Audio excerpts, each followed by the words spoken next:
ఇష్టం లేని పెళ్లితో ముడిపడిన బంధం పార్ట్ 38. అంకిత్, నీకు ఆ రోజే చెప్పాను, నేను ఎలా నిన్ను పెళ్లి చేసుకుంటాను అని అనుకున్నావు. నాకు ఇంకా అరవింద్నే ఇష్టం అని చెప్పింది అక్షర. కానీ నాకు ఇప్పుడు నువ్వంటే ఇష్టం లేదు అక్షర అంటూ అరవింద్ అన్న మాటలకు అక్షర నమ్మలేనట్టుగా అరవింద్ వైపు చూస్తూ, అరవింద్, డోంట్ ప్లే జోక్స్.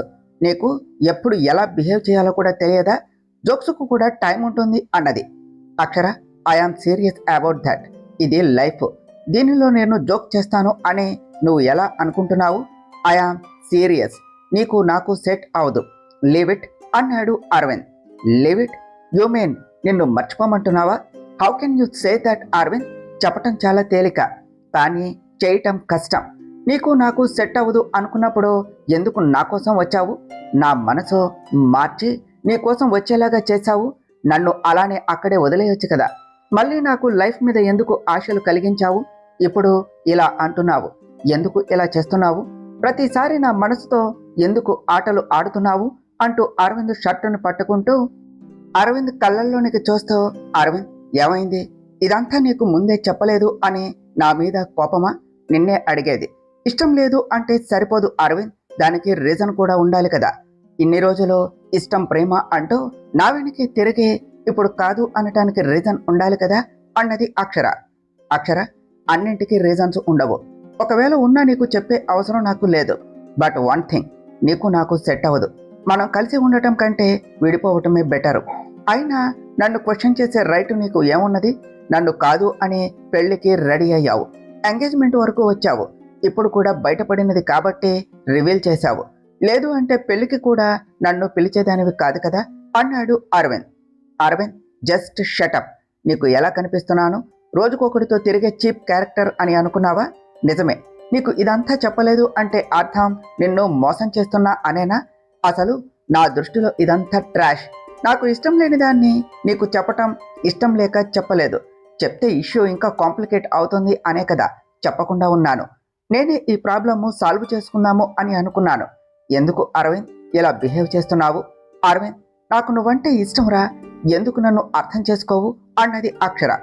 నేను కాదు, నువ్వే నన్ను అర్థం చేసుకోవటం లేదు. నాకు నువ్వంటే ఇష్టం లేదు. కేవలం నువ్వు నన్ను కాదు అన్నావు అనే ఈగోతో నీకు నా మీద ప్రేమ కలిగేలాగా చేశాను. నువ్వు నా కోసం వచ్చేలాగా చేశాను. ఇప్పుడు ఎప్పుడు నువ్వంటే నాకు ఒకటే ఫీలింగ్, ఐ హేట్ యు అక్షర. నీకు తగ్గవాడిని పెళ్లి చేసుకో. ఇంకా ఇదంతా ఇక్కడే వదిలే అంటూ అక్షరను చూస్తూ అన్నాడు అరవింద్. అరవింద్ అనే ఒక్కొక్క మాట అక్షర గుండెల్లో సూదులు గుచ్చుతూ ఉన్నాయి. అరవింద్, ఇదే మాట నా కళ్ళల్లోనికి సూటిగా చూస్తూ చెప్పు అంటూ అరవింద్ను చూస్తూ అడిగింది అక్షర. అక్షర, యూ ఫూల్. నీకు ఎన్నిసార్లు చెప్పాలి? ఎలా చెప్పినా నా మాట ఒకటే. నాకు నువ్వు అవసరం లేదు. ప్లీజ్ వెళ్ళిపో. ఈ ఆఫీస్ నుంచి, నా ఇంటి నుంచి, నా లైఫ్ నుంచి శాశ్వతంగా వెళ్ళిపో. మళ్ళీ నేను కూడా నిన్ను డిస్టర్బ్ చేయను. నువ్వు నన్ను డిస్టర్బ్ చేయకు అక్షర అంటూ చేతులు విడిపించుకుంటూ తనకు ఆపోజిట్ సైడ్ తిరిగి అన్నాడు అరవింద్. అక్షరాకి మాటలు కూడా రాకుండా ఉంటే అరవింద్నే చూస్తూ ఉన్నది. అదంతా చూస్తూ ఉన్న అంకిత్ అక్షరాకి అరవింద్కు మధ్యలోనికి వస్తూ అక్షరాను చూస్తూ, చూసావా, అది నీ ప్రేమ అక్షర. నీకు చాలాసార్లు చెప్పాను, ఇప్పుడు చెప్తున్నాను. అరవింద్ నీకు కరెక్ట్ కాదు. నీ ప్రేమను అందుకునే యోగ్యత తనకు లేదు. నువ్వు ఎంత కావాలి అనుకుంటే నిన్ను అంత దూరం చేసుకుంటాడు. అలాంటి వాడి కోసం నువ్వు నీ లైఫ్ నాశనం చేసుకుంటున్నావు. ఇప్పటికైనా రియాలిటీలోనికి వస్తావా? లేదు అంటే ఇంకా అదే నిజము అనుకునే భ్రమలో ఉంటావా? అక్షర, ఎవరు ఏమన్నా నిన్ను నేను పెళ్లి చేసుకుంటాను. నిన్ను నా నుంచి ఎవ్వరూ వేరు చేయలేరు. ఇప్పటికే నువ్వు చాలా చేశావు. అరవింద్నే నీకు ఆన్సర్ చెప్పాడు కదా. తనకు నువ్వు అవసరం లేదు అన్నాడు కదా. ఇంకెందుకు, ఇక్కడే పద అంటూ అక్షర చెయ్యి పట్టుకొని ఆ రూమ్ నుంచి బయటకు తీసుకొని వెళ్ళిపోతూ ఉన్నాడు. అక్షర ఆ గది నుంచి బయటకు వెళుతూ ఉంటే తన ప్రాణమే తన నుంచి దూరంగా వెళుతూ ఉన్నట్టు అరవింద్ కళ్ళల్లో కూడా నీళ్లు తిరుగుతూ ఉన్నాయి. ఆమాంతం అక్షరాను తన హక్కున చేర్చుకోవాలి అని ఉన్నా తన ప్రేమను, మనసును తననే తాను కష్టంగా కంట్రోల్ చేసుకుంటూ ఉన్నాడు. డోర్ వరకు వెళ్ళిన అక్షర పరిగెడుతూ వచ్చి అరవింద్ను వెనక నుంచి హక్ చేసుకుంటూ, అరవింద్, కలిసి ఉందాము అరవింద్. నీతో కలిసి బ్రతకాలి అని ఆశగా ఉన్నది అని ఏడుస్తూ అడిగింది. అంకిత్, తనని తీసుకొని వెళ్ళిపో. బాగా ఎమోషనల్ అవుతుంది. కానీ నాకు ఈ ఎమోషన్స్, ప్రేమలు తెలియదు. అంటూ అక్షర చెయ్యి విడిపించుకున్నాడు అరవింద్. అక్షర అరవింద్ను అలానే ఏడుస్తూ చూస్తూ బయటకు వెళ్ళిపోయింది. అరవింద్, ఆ రోజు ఏమన్నావు? నా చేతిలో మనీ పెట్టి పార్టీ చేసుకోమన్నావు కదా అంటూ అరవింద్ చేతిలో మనీ పెడుతూ, ఈరోజు జరగబోయే మా పెళ్లికి నువ్వు పార్టీ చేసుకో అంటూ అంకిత్ నవ్వుతూ చెప్పి బయటకు వచ్చేశాడు. అక్షర, నువ్వు అలా అడుగుతూ ఉంటే నా ప్రాణం పోతుంది. కానీ నీకు నేను కరెక్ట్ కాదు. నేనే నీ లైఫ్ నాశనం చేశాను. నిన్ను చూసే రైట్ కూడా నాకు లేదు. నువ్వు చెప్పే నిజం నమ్మకుండా నిన్ను బాధపెట్టి మన బిడ్డ చావుకు కారణమయ్యాను. ఏం చేస్తే నా మిస్టేక్ కరెక్ట్ అవుతుంది? నీకు భర్తగా నేనెప్పుడూ తోడుగా ఉండలేదు. కానీ నువ్వు ఎప్పుడూ నా కోసం మాత్రమే ఉన్నావు. నాకు నీతో కలిసి ఉండే అర్హత లేదు అక్షర. నిన్ను ఫేస్ చేయలేను అని అనుకుంటూ అలానే అక్షర కోసం బాధపడుతూ ఉన్నాడు అరవింద్. అల్లుడు, తనేనా నీకు కాబోయే భార్య అక్షర? చాలా బాగుంది, చాలా అందంగా ఉన్నది. వాట్ ఈస్ దిస్ అల్లుడు? మీ మామయ్య మీ పెళ్లి కోసం వస్తే నీ కాబోయే వైఫ్ నాతో ఏమీ మాట్లాడటం లేదు అన్నాడు కిల్బిల్. మామయ్య, బేసిక్గా తను ఎవరితో త్వరగా మింగిల్ అవదు, ఇంట్రోవర్డ్, స్లోగా మాట్లాడుతుంది అని అక్షరాన్ని చూస్తూ అన్నాడు అంకిత్. ఇప్పుడు అక్షర సిచ్యువేషన్ ఏమిటో తనకు తెలుసు కాబట్టి అంకిత్ కూడా సైలెంట్గా ఉన్నాడు. అక్షరాకు ఇప్పటికీ అరవింద్ అన్నమాటలే గుర్తుకు వస్తూ ఉంటే మౌనంగా ఏడుస్తూనే ఉన్నది. అరవింద్, ఇన్ని రోజులకు నువ్వు నాకు మంచి చేశావు. నా ప్రేమను నాకు దక్కేలాగా చేశావు. ఇకపై అక్షర ఇలాంటి పిచ్చి పనులు చెయ్యదు. కోపంతో వచ్చిన నాకు గుడ్ న్యూస్ చెప్పావు అరవింద్ అని తనలో తానే అనుకుంటూ అక్షరాను తన ఇంటి దగ్గర డ్రాప్ చేసి వెళ్ళిపోయాడు అంకిత్. ఇటు విశాల్, ఛ, ఇది ఎలా సాధ్యం? అంత జరుగుతూ ఉంటే నువ్వేం చేస్తున్నావు నైని? ఆ ప్రాపర్టీ మన చెయ్యి దాటిపోయింది. నీకు అసలు మైండ్ ఉన్నదా అన్నాడు. విశాల్, నన్నంటావేమిటి? ఆ రోజు నువ్వు చూసావు కదా, మనమే కదా డాక్యుమెంట్స్ సేఫ్గా ఉంచింది. ఆ అక్షర చాలా తెలివైనది. ఏదో చేసింది. దాన్ని ఊరికనే వదలకూడదు. ముందు నాకు బెయిల్ తీసుకునిరా. నేను ఇక్కడ ఉండలేకపోతున్నా. నాకు నరకంగా ఉన్నది అన్నది నైని. నైని, డోంట్ వర్రీ, నేను బయటకు తీసుకుని వస్తాను. అంతా మనం అనుకున్నట్టే అవుతుంది. అనుకునే లోపే ఆ అక్షర మన ప్లాన్ను ముందే పసికట్టి నాశనం చేస్తున్నది. దాన్ని అస్సలు వదలకూడదు అన్నాడు విశాల్. విశాల్, తప్పకుండా దాన్ని అస్సలు వదిలేది లేదు. నన్ను జైలుకు పంపించిన దాన్ని, అరవింద్ను నాశనం చేయకుండా నేను ఎలా ఉంటాను అని అనుకున్నావు? ఇకపై ఇది నా పగ కూడా విశాల్ అన్నది నైని. ఇటు అక్షర వాళ్ళ ఇంటిలో, అక్షర, నీకేం చెప్తే నువ్వేం చేస్తున్నావు? నిన్ను ఎవరు అక్కడికి వెళ్ళమన్నారు అంటూ లోనికి వస్తూ ఉన్న అక్షరాను నిలదీస్తూ అడిగారు ప్రసాద్ గారు. అక్షర ఏమీ మాట్లాడకుండా సైలెంట్గా ఉన్నది. అక్షర నిన్నే అడిగేది, మాట్లాడుతూ ఉంటే అలా వెళ్ళిపోతున్నావు అన్నారు ప్రసాద్ గారు. అక్షర అప్పటికే కంట్రోల్ చేసుకోవాలి అని అనుకున్నా తన వల్ల కావటం లేదు. ఏం చెప్పాలి డాడ్ అంటూ కళ్ళు తుడుచుకుంటూ వెళ్ళింది. నేనేం చెప్పాలి? మీరే చెప్పండి. నాకంటూ ఓ ఐడెంటిటీ ఉన్నదా? ఇష్టం ఉన్నదా? కనీసం నాకు మనసు ఉన్నది అనేది ఏమైనా గుర్తుకు ఉన్నదా? ఎందుకు డాడ్ మీ మగవాళ్ళందరూ ఒకేలాగా ఉంటారు?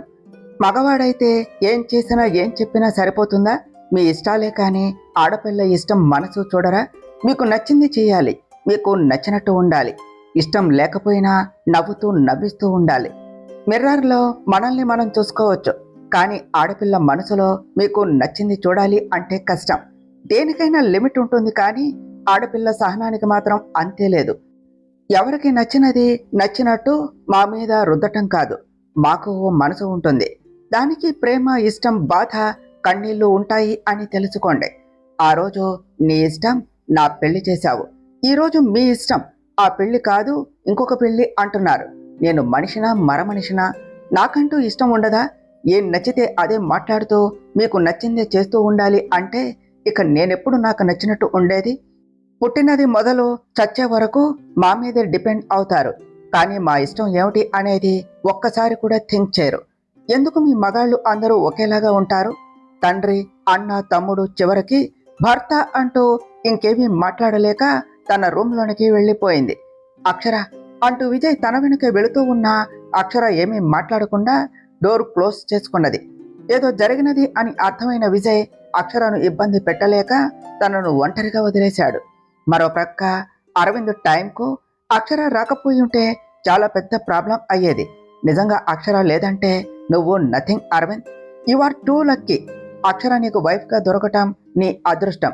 ఆ అదృష్టం మాత్రం దూరం చేసుకోకు. ఎంత దూరమైనా అక్షర నువ్వు ఒక్కటవ్వాలి అన్నారు వైదేహి గారు. అరవింద్ వైదేహి గారి మాటలకు బాధగా తనని చూస్తూ తన ఒడిలో తలపెట్టుకుని పడుకున్నాడు. నాకు అంత అదృష్టం లేదమ్మా. తనతో ఉండే రైట్ నాకు లేదు. ఇప్పటికే నా వల్ల తను చాలా ఫేస్ చేసింది. తెలియకుండానే తనను నా ఫూలిష్ బిహేవియర్తో హర్ట్ చేశాను. తనకు నేను కరెక్ట్ కాదు. నేను డెసిషన్ తీసుకున్నాను. అన్నింటికి అందరికీ దూరంగా వెళ్ళిపోతాను. నేను ఇంకా ఇక్కడ ఉండలేను. కొన్నాళ్ళు ఎక్కడికైనా వెళ్ళిపోతాను మామ్ అన్నాడు. అరవింద్, మళ్ళీ ఏం మాట్లాడుతున్నావు? నీకు ఏమైనా పిచ్చి పట్టిందా? ఏమైనది అని అడిగారు వైదేహి గారు. ఏమీ కాలేదు. ఏమీ కాకూడదు అంటే నేను ఇంకా ఇక్కడే ఉండకూడదు. నేను అక్షరాకు కరెక్ట్ కాదు. తనకు తగ్గవాడు తన లైఫ్లోనికి వచ్చేశాడు. అంకిత్కు అక్షరాకి మ్యారేజ్ సెట్ అయ్యింది. అక్షరాను అంకిత్ లవ్ చేస్తున్నాడు. అందుకే నేను అందరికీ దూరంగా వెళ్ళిపోవాలి అని డిసైడ్ అయ్యాను మామ్ అని చెప్పాడు అరవింద్. అరవింద్, నీకు ఏమైనది? తన కోసం అంత చేసి ఇప్పుడు సడన్గా ఇలా ఎందుకు అంటున్నావు? అక్షరాకు మ్యారేజ్ సెట్ అవటం ఏమిటి అన్నారు వైదేహి గారు. మామ్, నాకు ఇంకేమీ డిస్కస్ చేయాలి అని లేదు. నేను ఇక అక్షరాన్ని డిస్టర్బ్ చేయాలి అని అనుకోవటం లేదు. అందుకని అందరికీ అన్నింటికీ దూరంగా వెళ్ళిపోతాను. అక్షర పెళ్ళయ్యే వరకు నేను తనకి కనిపించను మామ్. ప్లీజ్ ఒప్పుకో మామ్. నా కోసం ఇది ఒక్కటి అగ్రి చేయి అన్నాడు అరవింద్. అరవింద్ అన్నారు Vaidehi garu. Mom, it's final. నేను డిసైడ్ అయ్యాను. నాకు ఇక అక్షర అవసరం లేదు. నేను యాజ్ సూన్ తనకి దూరంగా వెళ్ళిపోవాలి అని డిసైడ్ అయ్యాను. అప్పుడే తను పెళ్లి చేసుకుని హ్యాపీగా ఉంటుంది అంటూ అరవింద్ అక్కడి నుంచి లేచి తన రూమ్కు వెళ్ళిపోయాడు. ఇటు రేఖాదేవి, అంకిత్, ఈరోజు నేను చూసింది నిజమేనా? ఆ అక్షర అరవింద్ విడిపోయారు అన్నావు. అందుకే కదా నేను ఈ పెళ్లికి ఒప్పుకున్నది. కానీ ఈరోజు మీడియాలో ఏమిటి ఇద్దరూ కలిసి ఉన్నారు, పైగా ఆ అక్షర అరవింద్కు హెల్ప్ చేసింది అని అడిగింది. మామ్, నువ్వే అన్నావు కదా, అది జస్ట్ హెల్ప్ అంతే, ఇంకేమీ లేదు. వాళ్ళు ప్రాబ్లంలో ఉంటే సేవ్ చేసింది. అండ్ ఇన్ని రోజులు అరవింద్ టెన్షన్ ఉండేది. ఈరోజు అది కూడా క్లియర్ అయిపోయింది. అరవింద్నే తనకి ఇక అక్షర వద్దు అన్నాడు. ఇక నా పెళ్లికి ఎలాంటి ప్రాబ్లము లేదు మా. నువ్వు పీస్ఫుల్గా ఉండవు. అంతా నేను చూసుకుంటాను కదా అన్నాడు అంకిత్. అల్లుడు, వాట్ ఏమంటున్నావు? ఈ అరవింద్ ఎవడు? ఇక్కడేం జరుగుతుంది? నాకేమీ తెలియటం లేదు అన్నాడు కిల్బిల్. మావయ్య, అదంతా తెలుసుకుని నువ్వేం చేస్తావు, కానీ త్వరలో నా పెళ్లిలో నీకు మంచి అమ్మాయిని చూసుకో, పెళ్లి చేస్తాను అంటూ నవ్వుతూ హ్యాపీగా వెళ్ళిపోయాడు అంకిత్. ఛ, నేను చేయలేనిది వాళ్ళు చేస్తున్నారు. ఆ వైదేహి పతనం చూడొచ్చు అని ఆనందంగా ఉంటే ఇలా అయ్యింది. ఈ పెళ్ళైతే అప్పుడు దాని సంగతి దేని సంగతి చూస్తాను అంటూ కోపంగా పళ్ళు నోరుతూ ఉన్నది రేఖాదేవి. అక్షర, ఇప్పుడు నువ్వు ఇక ఇలా డల్గా ఉండటం టైం వేస్ట్. చూసావు కదా, అరవింద్నే నిన్ను వద్దు అన్నాడు. ఇన్ని రోజులు నాకు అరవింద్నే అడ్డు, కానీ ఇప్పుడు అరవింద్నే నా లైన్ క్లియర్ చేశాడు. ఇంకెందుకు ఈ బాధ? అంతా మర్చిపోయి నాతో న్యూ లైఫ్ స్టార్ట్ చేయి అక్షర. నీకు నచ్చిన శారీ సెలెక్ట్ చేయి. మన ఎంగేజ్మెంట్లో నువ్వు అందంగా ఉండాలి అన్నాడు అంకిత్. బావగారు, మా చెల్లెలతో తర్వాత మాట్లాడొచ్చు, ముందు మీరు కూడా డ్రెస్ సెలెక్ట్ చేయండి అంటూ విజయ్ అనేసరికి అంకిత్ వాళ్లతో కలిసి డ్రెస్ సెలెక్షన్లో ఉన్నాడు. అక్షరకు ఒక్కొక్కటిగా పెళ్లి పనులు జరుగుతూ ఉంటే కంపరంగా ఉన్నది. నిన్నటి వరకు నిజం చెప్తే అరవింద్కు రిస్క్ అనేసి ఆలోచించిన తనకు ఇప్పుడు అరిచి చెప్పాలి అని ఉన్నది.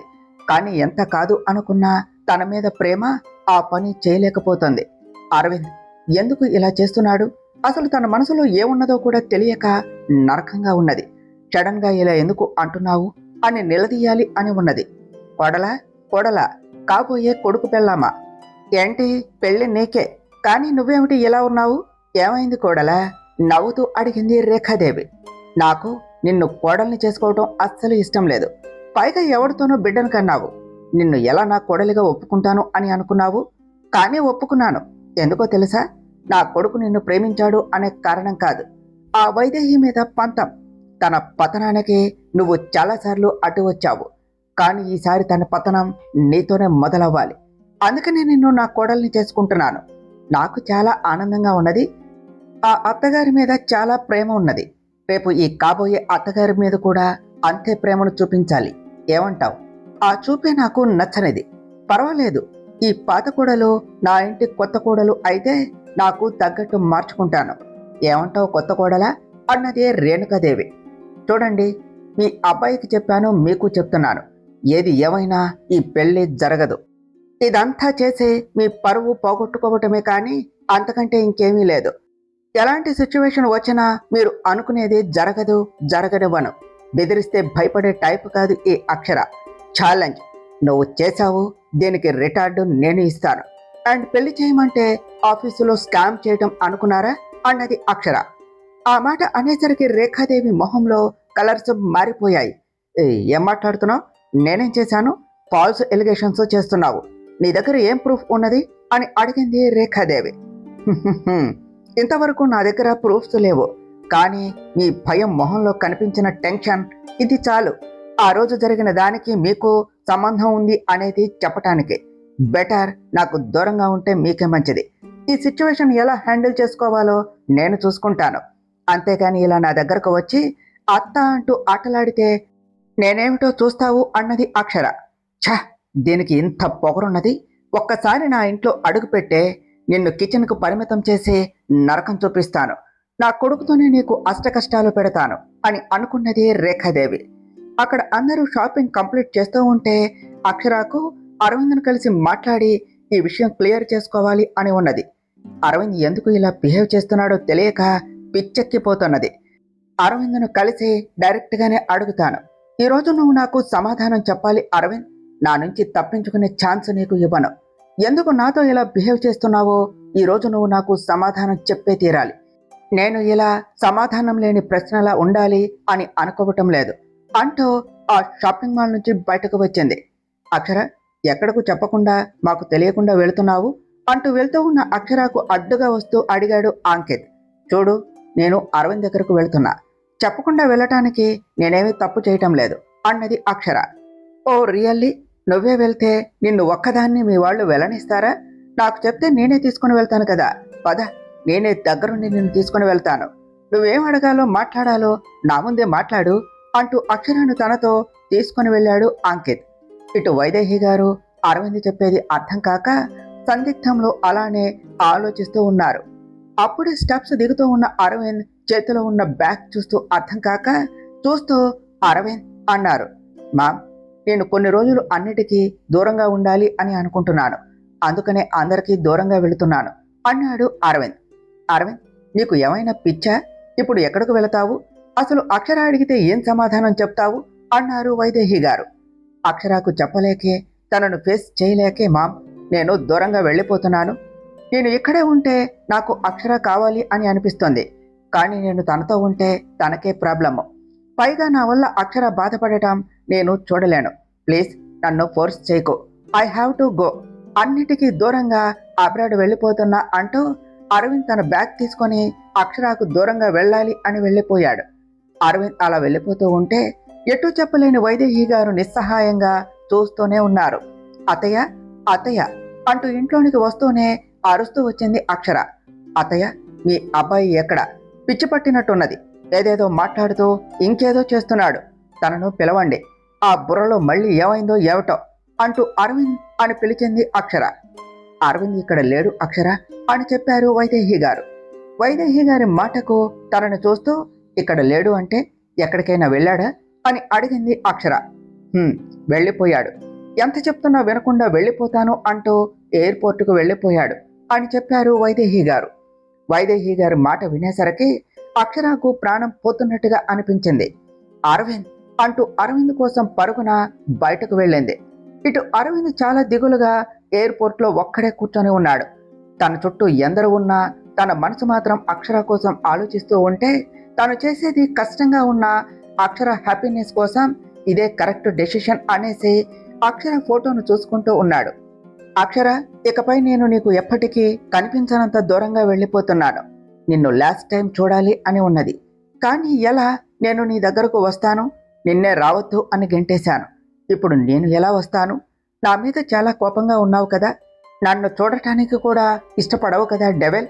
But still I love you so much devil. But నీ లవ్ను అందుకునే అదృష్టం నాకు లేదు. Miss you so much devil అనుకుంటూ తన ఫ్లైట్ అనౌన్స్మెంట్ వచ్చేసరికి ఇష్టం లేకుండా బాధగా ఒక్కో అడుగు వేసుకుంటూ వెళుతూ ఉన్నాడు. అరవింద్ అంటూ తన కోసం పరిగెడుతూ లోనికి వచ్చిన అక్షర అరుస్తూ అరవింద్ని పిలుస్తూ ఉన్నది. అక్షర మాట వినేసరికి తన మనసులో ఆనందం కష్టంగా కంట్రోల్ చేసుకుంటూ అక్షర వైపు తిరిగాడు అరవింద్. అరవింద్ను చూసిన అక్షర పరిగెడుతూ అరవింద్ దగ్గరకు వచ్చి అరవింద్ చెంప మీద లాగి పెట్టి పీకింది. అంతా నీ ఇష్టమేనా? నీకు ఏమనిపిస్తే అదే చేస్తావా? ఇప్పుడు ఎందుకు వెళ్ళిపోతున్నావు అని అడగటానికి రాలేదు. ముందు నా క్వశ్చన్స్కి ఆన్సర్ చేసి వెళ్ళు అరవింద్. నీకు ఇష్టం లేనప్పుడు ఎందుకు నా మనసులో మళ్ళీ ఆశలు కలిగించావు? ఎందుకు మళ్ళీ నీకోసం వచ్చేలాగా చేశావు? నాకు మళ్ళీ ప్రేమను పుట్టించావు. ఎందుకు దూరమైన ఆనందం మళ్ళీ కావాలి అనుకునేలాగా చేశావు? నీకు దూరంగా వెళ్ళిపోయిన నన్ను ఎందుకు సాధించి నీకోసం పరుగులు పెట్టేలాగా చేశావు? వీటి అన్నింటికీ సమాధానం చెప్పి వెళ్ళు అరవింద్ అంటూ అరవింద్ కాలర్ పట్టుకుని ఏడుస్తూ అడిగింది అక్షర. అక్షర, వాట్ ఆర్ యూ డూయింగ్? అందరూ చూస్తున్నారు, లీవ్ మీ అంటూ తన చేతులు విడిపించుకున్నాడు అరవింద్. అరవింద్, నువ్వు నాకు ఈరోజు ఆన్సర్ చేయకుండా వెళ్ళటానికి ఒప్పుకోను. ఎందుకు సడన్గా నా నుంచి దూరంగా వెళ్ళిపోతున్నావు? నీకు నేను పెళ్లి గురించి చెప్పలేదు అని కోపమా? లేదంటే నేను నిన్ను మోసం చేస్తున్నాను అని నా మీద అనుమానమా? లేదంటే నా క్యారెక్టర్ అని అక్షర అనబోతూ ఉండగా అక్షర అంటూ తన నోటికి చెయ్యి అడ్డు పెడుతూ నిన్ను నేను ఎప్పుడూ అలా అనుకోలేదు. నా దృష్టిలో నువ్వు ఆకాశం అక్షర. నీ మీద నాకు ఏ అనుమానం లేదు, కోపం అంతకంటే లేదు అన్నాడు అరవింద్. అయితే మరి ఎందుకు నన్ను వదిలి వెళ్ళిపోతున్నావు? దేనికి అరవింద్? నన్ను ఇలా ఏడిపించటమే నీకు ఇష్టమా? అందుకనే వెళ్ళిపోతున్నావా? మాట్లాడు అరవింద్. నాకు ఈ మౌనం సమాధానం కాదు. ఈరోజు నాకు సమాధానం కావాలి. ఎందుకు నాకు దూరంగా ఉండాలి అని అనుకుంటున్నావు అని అడిగింది అక్షర. ఆకాశం భూమి కలిసినట్టున్నా కలవవు అనేదే నిజం. మనం కూడా అంతే అక్షర. కలిసిన బంధం కలకాలం నిలిచే అదృష్టం లేదు. ఆకాశం అందుకోవాలి అంటే అదృష్టం ఉంటే సరిపోదు, అర్హత కూడా ఉండాలి అన్నాడు అరవింద్. అరవింద్ ప్లీజ్, నాకు నువ్వు కావాలి. మనం కన్విన్స్ చేస్తే ఒప్పుకుంటారు అరవింద్. నన్ను ఇలా వదిలేసి వెళ్ళకు. ఇదంతా నా వల్ల కాదు. నువ్వు కావాలి అరవింద్ అన్నది అక్షర. అక్షర, అదృష్టం మాత్రమే కాదు, అర్హత కూడా ఉండాలి. నాకు ఆ అర్హత లేదు అంటూ అరవింద్ అక్షర చేతులు వదిలించుకుంటూ వెళ్తూ ఉన్నాడు. అరవింద్ అంటూ తన అడ్డుగా వచ్చి ఆపుతో ఎందుకు అలా అంటున్నావు? ఏదైనా ఉంటే మాట్లాడు, సార్ట్అవుట్ అవుతుంది. అంతేకాని ఇలా నన్ను వదిలేసి వెళ్ళిపోతే నేను ఏం కావాలి? ఎంత కష్టమైనా నాతోనే ఉంటాను అని మాట ఇచ్చావు. ఇప్పుడు నన్నే వదిలేసి వెళ్ళిపోతావా అరవింద్ అన్నది అక్షర. అక్షర, నన్ను వెళ్ళనివ్వు. నాకేమీ మాట్లాడాలి అని లేదు. ఇప్పుడు పెళ్లి జరుగుతుంది, తర్వాత నన్ను నువ్వే మర్చిపోతావు. మన మధ్య ఆ రోజు నువ్వు అన్నట్టు నిజంగానే ఎలాంటి రిలేషన్ లేదు. ఇట్స్ ఆల్ ఓవర్ అక్షర. నీ లైఫ్లో నిన్నుగా ఇష్టపడేవాడు వస్తాడు. అప్పుడు నేను నీకు గుర్తు ఉండను. And it's all over. దూరం దేన్నైనా మరిపిస్తుంది. ఆ రోజు 2 years దూరంగా ఉన్నావు. ఇప్పుడు కూడా ఈ దూరం కూడా కష్టం కాదు. పైగా ఇప్పుడు నీ చుట్టూ నీ వాళ్ళందరూ ఉన్నారు అన్నాడు అరవింద్. నా వాళ్ళందరూ ఉన్నారు, బట్ నువ్వు ఉండవు కదా అరవింద్. అది ఎందుకు నీకు అర్థం కాదు? ఆ రోజు నేను వెళ్ళిపోయినా నేనుగానే ఉన్నాను, కానీ ఇప్పుడు కాదు. ఎందుకు ప్రతిసారి ఇలానే చేస్తావు? ఆ రోజు నేను వెళ్ళిపోవటానికి కారణం ఏమిటి? నువ్వే కదా. ఈరోజు దీనికి కూడా నువ్వే కారణం. నాకు గట్టిగా నువ్వే కావాలి అని అరిచి చెప్పాలి అని ఉన్నది, కానీ మా వాళ్ళు ఆ రోజు ఎందుకు విడిపోయావు అంటే నా దగ్గర సమాధానం లేదు. ఈరోజు సమాధానం తెలియదు. ప్రతిసారి నేనే అర్థం చేసుకోవాలి, నేనే తగ్గాలి, నేనే బాధపడాలి. నువ్వు మాత్రం ఇలానే చేస్తావు. నా కోసం ఏం చేశావు అరవింద్? నన్ను ఏడిపించడం కాకుండా ఏం చేశావు? అసహ్యం అన్నావు, భరించాను. ప్రేమ అన్నావు, కావాలి అన్నావు. నీకు నచ్చినట్టే ఉన్నాను. ఇప్పుడు నన్ను వదిలేసి వెళ్ళిపోతున్నావు. అన్నీ నీకు నచ్చింది నచ్చినట్టు చేస్తున్నావు. అంకిత్ చూడు, చేసేది తప్పైనా తను అనుకున్నది చేయటం కోసం చేస్తున్నాడు. తనకు నచ్చింది చేస్తున్నాడు. కానీ నువ్వు నా నుంచి, ఈ ప్రాబ్లం నుంచి దూరంగా వెళ్ళిపోతున్నావు. నువ్వేం చేసినా నాకు నీ మీద కోపం లేదు, ఎందుకంటే ప్రేమించాను కదా. నీ వల్ల కలిగే ఏ చిన్న ఎమోషన్ అయినా నాకు ఇష్టమే. నీ ఇష్టం. వెళ్ళిపోతున్నావు కదా, వెళ్ళు. నిన్ను నేను ఆపను. కానీ ఒక్కటి గుర్తుపెట్టుకో, నా నుంచి దూరంగా వెళ్తున్నావు కానీ నా థాట్స్ నుంచి కాదు. I hate you Aravind. నిన్ను మనసారా ద్వేషించలేకపోతున్నాన్రా. ప్రేమించాను కదా. నీకు నచ్చినది చెయ్యి, నీకు నచ్చినట్టే ఉండు, నేనేం ఫోర్స్ చేయను అంటూ తను పట్టుకున్న అరవింద్ చెయ్యి వదిలి ఏడుస్తూ తనను దాటుకుని ముందుకు వెళ్ళిపోతూ ఉంటే అరవింద్ వెళ్ళలేక అక్కడే ఆగిపోయాడు. అరవింద్ నుంచి కాస్త ముందుకు వచ్చిన అక్షర ఆగి వెనక్కు తిరిగి అరవింద్ను చూస్తూ, అరవింద్, నాకు నువ్వు కావాలి, నీతో కలిసి ఉండాలి అని ఉన్నది. నీతో పెళ్లి పిల్లలు ఆగిన నా జీవితం మళ్ళీ కొత్తగా మొదలు పెట్టాలి అని ఉన్నది అని అక్షర అలా అంటూ ఉంటే తన గొంతు జేరపోయి బాధగా వచ్చింది. అక్షర, నువ్వు ఎమోషన్ అవుతున్నావు, తనను తీసుకుని వెళ్ళిపో అంటూ బాధగా తన కళ్ళల్లో తిరిగే కన్నీళ్లను తుడుచుకుంటూ వెనక్కు తిరిగి వాళ్ళనే చూస్తూ ఉన్న అంకిత్ను చూస్తూ అనేసరికి అక్షర బాధగా అక్కడి నుంచి ఏడుస్తూ వెళ్ళిపోయింది. అంకిత్ చిన్న స్మైల్ చేసి చూస్తూ తన పాకెట్లో నుంచి మనీ తీసి అరవింద్ చేతిలో పెడుతూ, నాకు కాబోయే నీ మాజీ భార్యకు అడ్డు తప్పుకున్నందుకు అంటూ నవ్వాడు. ఏమిటి అలా చూస్తున్నావు? ఆ రోజు అడ్డు తప్పుకో అంటూ నాకు ఇచ్చావు కదా, ఈరోజు నేను నీకిస్తున్నా అంటూ అంకిత్ అరవింద్ చేతిలో మనీ పెట్టేసి నవ్వుతూ వెళ్ళిపోయాడు. అక్షరాను చూస్తూ తన మనసుకు సర్ది చెప్పుకుంటూ అక్కడి నుంచి అరవింద్ లోనికి వెళ్ళిపోయాడు. అక్షర, షాపింగ్ మాల్ నుంచి ఎందుకు అలా వెళ్ళిపోయావు? నువ్వు అలా వెళ్ళిపోయేసరికి రేఖాదేవి గారు ఏమనుకుంటారు ఆలోచించావా అన్నారు ప్రసాద్ గారు. అంకుల్, మామ్తో నేను మాట్లాడతాను, మీరు తననేమి అనకండి, నాతోనే వచ్చింది, నేను చెప్తాను, అక్షర నువ్వు వెళ్ళు అంటూ అంకిత్ అంటూ ఉంటే అక్షర ఏమీ మాట్లాడకుండా వెళ్ళిపోయింది. బాబు ఏమైంది, ఎందుకు అలా ఉన్నది అని అడిగారు ప్రసాద్ గారు. అదేమీ లేదు అంకుల్, అంతా ఇప్పుడే నార్మల్ అయింది. మనం మళ్ళీ దేవీపురం వెళ్ళేది 2 డేస్లోనే కదా, ఒక్కసారి మా పెళ్ళైతే తను నార్మల్ అవుతుంది, మీరేమీ కంగారు పడకండి అని చెప్పి అంకిత్ కూడా వెళ్ళిపోయాడు. రూమ్లోనికి వెళ్ళిన అక్షర ఏడుస్తూ అలానే ఉండిపోయింది. ఎవరు కూడా అక్షరాను డిస్టర్బ్ చేయకుండా అలానే వదిలేశారు. 2 రోజుల తర్వాత అందరూ కలిసి దేవీపురం స్టార్ట్ అయ్యారు. ఎంగేజ్మెంట్ వెంటనే పెళ్లి అనేసరికి అంకిత్ కూడా చాలా హ్యాపీగా ఉన్నాడు.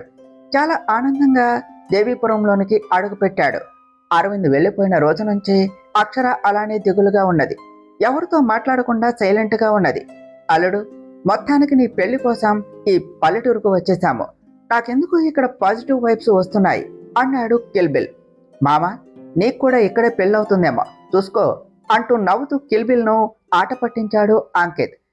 పెళ్లి అనే ఊహ ఎంత బాగుందల్లుడు, నా కళలోనికి వచ్చి నా కళ్ళల్లో నిలిచిపోయే నా కళల కళావతి కోసమే ఎదురు చూస్తున్నా అంటూ కిల్బిల్ సిగ్గుపడిపోయాడు. అందరూ మాట్లాడుకుంటూ కారు దిగి లోనికి వచ్చారు. ఆ దేవుడి మీద ఒట్టు, దెబ్బ పడితేనే దెయ్యం దిగుతుంది. ఆగండి ఆగండి, పొలిమేర దాటి వచ్చారు, దిష్టి తీయకుండా ఎలా లోనికి వస్తారు కొత్త జంట? అక్షర, నువ్వేమిటి ఎక్కడో నిలబడ్డావు, వచ్చి అబ్బాయి పక్కన నిలబడవు అంటూ అక్షరాను అంకిత్ పక్కన నిలబెట్టారు గోమాతమ్మ గారు. సంపూర్ణ అని పిలుస్తూ, ఆ దేవుడి మీద ఒట్టు, నా కోడలికి బాధ్యత రావటం అంటే ఈ కలియుగం అంతం అవటమే అంటూ కళావతి, ఆ ఎర్ర నీళ్లు తీసుకుని వచ్చాయి అన్నారు. హా, వస్తున్నా అమ్మగారు అంటూ అందమైన తీయటి స్వరం వినపడేసరికి కళావతి అన్న పేరు దగ్గరే ఆగిపోయిన కిల్బిల్ ఆ వస్తున్న అమ్మాయి కేసి చూస్తూ ఉన్నాడు. ఆకుపచ్చని అందమైన పట్టుచీర కట్టుకున్న 6 అడుగుల అందమైన బొమ్మ కదిలి వస్తూ ఉన్నది. పైనుంచి కింద వరకు కనపడకుండా ఉన్న కట్టు, అందమైన చేతులు, అంతకంటే అందమైన వయ్యారంగా నడుస్తూ ఉన్న నడక, దానికి తగ్గట్టు అందెల సబడి. తనను చూడమని తన మనసు కోరుతూ ఉంటే ఆత్రంగా చూస్తూ ఉన్నాడు కిల్బిల్. మావయ్య, ఏం చేస్తున్నావు, ఎందుకు అలా వంగి వంగి చూస్తున్నావు అన్నాడు అంకిత్. అల్లుడు, నేనేం చేయను, ఆ అమ్మాయి ఫేస్ కనపడకుండా తలపై పళ్ళు వేసుకున్నది, నేను ఎలా చూసేది, చూసావా, పేరు కళావతి అంట, పేరే అంత బాగున్నది, ఇంకా ఆ అమ్మాయి ఎలా ఉంటుందో ఏమిటో చూడొద్దా అంటూ ముందుకు వంగుతూ ఆ వస్తూ ఉన్న అమ్మాయి మీద పడేసరికి ఆ అమ్మాయి తన చేతిలో ఉన్న నీళ్లను కిల్బిల్ మీద వంపేస్తూ కిల్బిల్ను పడకుండా పట్టుకున్నది. చీర చెంగుచాటన చందమామలా ఉన్న ఆమె మొమ్మను చూడగానే తొలిచూపులోనే ప్రేమలో పడిపోయాడు కిల్బిల్. అలానే ఆ అందాన్ని చూస్తూ ఉన్నాడు. చురుకైన కళ్ళు, దిద్దినట్టుగా ఉన్న ముక్కు, కవ్విస్తూ ఉన్న ఎర్రని పెదవులు, కన్ను ఆర్పకుండా చూస్తూ ఉన్నాడు. ఆ దేవుడి మీద ఒట్టు, దెబ్బ పడితేనే దెయ్యం దిగుతుంది. కళావతి, ఏం చేస్తున్నావు, అంతా నాశనం అయింది అన్నారు గోమాతమ్మ గారు. అయ్యో క్షమించండి అమ్మగారు, నేనేమీ చేయలేదు, ఈ బాబుగారే వచ్చి నా మీద పడ్డారు అంటూ కిల్బిల్ను వదిలి నేను మళ్ళీ తీసుకుని వచ్చేదా అన్నది కళావతి. అఘోరించావు, అవి దిష్టి తీసే నీళ్లు, వసంతం ఆడుకునే నీళ్లు కాదు, అదంతా శుభ్రం చెయ్యి, మీరు పదండి బాబు అంటూ ఇతనెవరు అని అడిగారు గోమాతమ్మ గారు. మా మామయ్య అమ్మమ్మ మొన్నే నా పెళ్లి కోసం వచ్చాడు అంటూ మామయ్య ఆమెను చూసింది చాలు, పద, ఇప్పటికే చాలా చేశావు అంటూ కిల్బిల్ను తీసుకుని వెళ్ళాడు అంకిత్. కళ, వచ్చిన అతిథులకు మర్యాదలు అన్ని సవ్యంగా చెయ్యి, ఎక్కడ తేడా వచ్చినా ఒప్పుకోను అన్నారు గోమాతమ్మ గారు. అమ్మ, ఈ అమ్మాయి ఎవరు, కొత్తగా కనిపిస్తుంది, ఈ ఇంట్లో నేనెప్పుడు చూడలేదు అంటూ అర్థం కాక అడిగాడు ప్రసాద్ గారు. తన పేరు కళావతి, నిన్నే కొత్తగా పనిలోనికి వచ్చింది. పాపం, చనిపోతూ ఉంటే నేనే కాపాడాను. తన వాళ్ళంతా తనను వదిలేశారు. ఎన్నేళ్ళైనా తనకి పెళ్లి కాలేదు అనే తనను వదిలేశారు. ఈ అమ్మాయికి కుజదోషం ఉందట. పెళ్లి పీటల వరకు రావటం, అబ్బాయి చనిపోవటం. అందుకని ఈ అమ్మాయి చనిపోతూ ఉంటే నేనే కాపాడి తీసుకుని వచ్చాను. మన ఇంట్లోనే పనులు చేసుకుంటుంది. నువ్వేమిటి ఇక్కడే నిలబడి చూస్తున్నావు, వెళ్ళి పనులు చూసుకో అంటూ గోమాతమ్మ గారు అనేసరికి కళావతి అట్టాగే అమ్మగారు అంటూ వెళ్ళిపోయింది. మామయ్య, ఏమైంది అలానే చూస్తున్నావు అని అడిగాడు అంకిత్. అల్లుడు, నా కళావతి చూసావా, నా కోసమే పుట్టింది. నా కళావతికి కూడా కుజదోషం ఉన్నది, నా కోసమే ఉన్నది. నేను నా కళావతిని పిచ్చి పిచ్చిగా ప్రేమిస్తున్నాను అన్నాడు కిల్బిల్. మామయ్య, ఇక్కడ ప్రేమ అంటే చంపేస్తారు అన్నాడు అంకిత్. నా కళ కోసం చచ్చినా పర్వాలేదు, కానీ నన్ను కళని ఎవ్వరూ సపరేట్ చేయలేరు. మేరీ ప్యారీ కళ, అల్లుడు నువ్వే మా పెళ్లి చేయాలి అన్నాడు కిల్బిల్. ఓకే మామయ్య, మా పెళ్లి అయ్యాక నేనే పెళ్లి చేస్తాను, మీకు అంతవరకు కంట్రోల్లో ఉండు అన్నాడు అంకిత్. అది చాలా కష్టం అల్లుడు, నా కళని చూడకుండా నేను ఉండలేను అన్నాడు కిల్బిల్. బాబు, ఏమైంది, ఏమైనా కావాలా అంటూ గోమాతమ్మ గారు అంకిత్ను కిల్బిల్ను చూస్తూ అడిగారు. ఆ బామ్మ, అదేమీ లేదు, ఇల్లు బాగుంది అంటున్నాడు మా మామయ్య అని చెప్పాడు అంకిత్. అవును, ఇల్లే కాదు, ఇంట్లో మనుషులు కూడా కలకల్లాడుతున్నారు అన్నాడు కిల్బిల్. సరే, ముందు అందరూ విశ్రాంతి తీసుకోండి, తర్వాత తీరిగ్గా మాట్లాడుకుందాం అంటూ అందరినీ పంపించారు గోమాతమ్మ గారు. 100 1000 1,00,000 మెరుపులు మీదకు దూకాయ్యా, పోయిందే సోయా, కమాన్ కమాన్ కళావతి, త్వరగా వచ్చే కళావతి, నీకోసమే వెయిట్ చేస్తున్నా అంటూ మెలికలు తిరుగుతూ ఉన్నాడు పాతపడ్డ కొత్త ప్రేమికుడు. కళావతి కోసం కళ్ళు కాయలు కాసేలా చూస్తూ ఉన్నాడు కిల్బిల్. మావయ్య, ఏమిటి అలా మెలికలు తిరుగుతున్నావు, ఎవరైనా చూస్తే ఫిట్స్ వచ్చాయి అని అనుకుంటారు. అయినా ఈ అవతారం ఏమిటి, ఇలా గెటప్ చేంజ్ చేశావు అని అడిగాడు అంకిత్. అల్లుడు, నేను నీకంటే అందంగా ఉన్నాను అనే కదా నీకు కుళ్ళు. నేను నా కళ కోసం ఇంత అందంగా తయారయ్యాను. నా ప్రేమ కళారాణి కాసేపట్లో నా కోసం కాఫీ తీసుకుని వస్తుంది. నువ్వు వెళ్ళు ముందు, నేను నా కళ మనసు విప్పి మాట్లాడుకోవాలి అల్లుడు అన్నాడు కిల్బిల్. మావయ్య, ఏం చేస్తున్నావు, నువ్వు ఇలాంటి పనులు చేస్తే పెళ్లి చేస్తారు అన్నాడు అంకిత్. నాకు కావాల్సింది కూడా అదేగా అల్లుడు అన్నాడు కిల్బిల్. అది నువ్వు అనుకునే పెళ్లి కాదు, కాస్త కంట్రోల్లో ఉండు. ఇక్కడ గోమాతమ్మ గారు చాలా పవర్ఫుల్. నువ్వు ఇలా ఆడపిల్లలతో ప్రవర్తిస్తున్నావు అనేది చూస్తే నిన్ను నన్ను కూడా గెంటేస్తుంది అన్నాడు అంకిత్. అల్లుడు, నేనేం చేస్తున్నా, నా ప్రేమతో మా ప్రేమకు ప్రాణం పోస్తున్నాను. అయినా మీ చిన్నోళ్ళున్నారే, మా పెద్దోళ్ల ప్రేమను ఎప్పుడూ అర్థం చేసుకోరు అన్నాడు కిల్బిల్. ఉష్ మామ, ఆ కళావతేమో చెట్టుకు చీర కట్టినట్టు 6 అడుగులున్నది, నువ్వేమో తిప్పి తిప్పి కొడితే 3 అడుగులున్నావు, అవసరమా చెప్పు అన్నాడు అంకిత్. అల్లుడు, ఇన్నాళ్ళు ప్రేమకు పెళ్లికి కులం డబ్బు మాత్రమే అడ్డు అనుకున్నాను, కానీ ఈరోజు హైట్ కూడా అడ్డు అంటే దాన్ని చెరిపి మేము మా ప్రేమకు సరికొత్త అర్థం చెప్తాము అన్నాడు కిల్బిల్. అయ్యగారు అన్న స్వీట్ వాయిస్ వినపడేసరికి కిల్బిల్ నవ్వుతూ చూశాడు. కళ, ఇంత లేట్ చేసావేమమ్మా, నేను నీకోసమే చూస్తున్నా బేబీ. అల్లుడు, నువ్వేమిటి, మా పెద్దోళ్ళ మధ్యలో నువ్వు వెళ్ళు, మాకు ప్రైవసీ ఉంటుంది కదరా, అర్థం చేసుకో అన్నాడు కిల్బిల్. అయ్యో పర్వాలేదు, నేను ఆయన గారి కోసం కూడా తీసుకుని వచ్చాను. మీరు పట్నంలో పెద్ద డాక్టర్ అంట కదా డాక్టర్ బాబు, అందుకని మీకోసం పాలు తీసుకొచ్చాను, తీసుకోండి అంటూ అంకిత్కి పాలు గ్లాస్ ఇచ్చింది కళావతి. కళావతి ఇస్తూ ఉంటే ఇద్దరి చేతులు కలుస్తూ ఉంటే కళావతి ఓరగా చూస్తూ సిగ్గుపడుతూ ఉన్నది. కళావతి అలా సిగ్గుపడుతూ ఉంటే అంకిత్కు అర్థం కాక కాస్త నెర్వస్ అవుతూ గ్లాస్ తీసుకున్నాడు. కళ, వాడు చిన్నపిల్లవాడు, వాడికేం తెలుసు, ఒరేయ్ నువ్వెళ్ళు, కళ నాకివ్వు కాఫీ అంటూ సిగ్గుపడుతూ అడిగాడు కిల్బిల్. అంకిత్ బయటకు వెళ్ళిపోయేసరికి కళ టేబుల్ మీద పెట్టేసి అక్కడే ఉన్నది తీసుకోండి అంటూ బయటకు వెళ్ళిపోయింది. కళ, మేరీ డార్లింగ్, నిన్ను పడేయాలి అంటే చాలా కష్టపడాలి. ఈ రోజు నుంచి నేను కూడా 6 ప్యాక్ ట్రై చేయాలి అని అనుకున్నాడు కిల్బిల్. తర్వాత ఏమి జరిగిందో నెక్స్ట్ పార్ట్లో తెలుసుకుందాం ఫ్రెండ్స్. డియర్ ఫ్రెండ్స్, మీకు కనుక ఈ కథ నచ్చినట్లయితే మీ అభిప్రాయాలను కామెంట్ల రూపంలో తెలియచేయండి. ఈ వీడియోను లైక్ చేయండి, షేర్ చేయండి. మా ఛానల్ను సబ్స్క్రైబ్ చేసుకోండి ఫ్రెండ్స్. Thank you.